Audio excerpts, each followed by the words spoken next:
कि मैं नहीं चाहते हुए भी सांसारिक लोक का संग करना पड़ता है और क्लेश और दुख बढ़ रहे हैं, तो इसका कोई उपाय नहीं है क्या?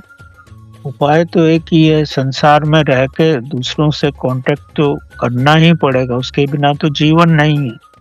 तो इसका एक ही सरल उपाय है कि जब भी आप किसी के संपर्क में आते हो, तो अपने अंदर जागरूकता रखो, अपने होशो-हवास में रहो। व्यक्ति जब किसी से मिलता है तो स्वयं के साथ संपर्क तोड़ देता है। तब उसको यही नहीं मालूम होता वो क्या बात कर रहा है किसी के साथ।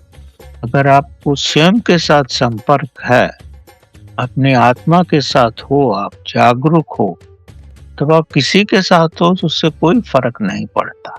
क्योंकि दूसरा व्यक्ति अगर आपको कुछ भी बोलता है, तो वो आपकी आत्मा तक नहीं पहुँच सकता। वो आपके बाह्य जगत में ही रहेगा। बाह्य जगत तो शरीर है, शरीर को कोई अच्छा-बुरा बोल भी दे तो क्या फ़र्क पड़ता है? आत्मा तक तो वो पहुँच ही नहीं सकता। तो आपको कोई कष्ट पहुँचा ही नहीं सकता जब तक आप स्वयं के साथ हो।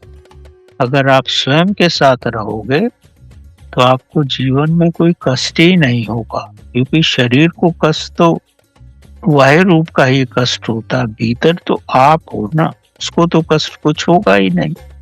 क्योंकि शरीर ही संसार में आता है और ख़त्म होता है। लेकिन जो आत्मा है, वो तो हमेशा ही रहती है, आपके जन्म से पहले भी थी और मृत्यु के बाद भी रहेगी। वो तो परमात्मा का रूप है, तो परमात्मा को तो कोई कष्ट दे ही नहीं सकता, कोई आप पे असर ही नहीं होगा अगर आप स्वयं की जागरूकता में हो। इसको आप जितनी भी गहराई से समझोगे, तो आपको जीवन में रहना सुलभ हो जाएगा।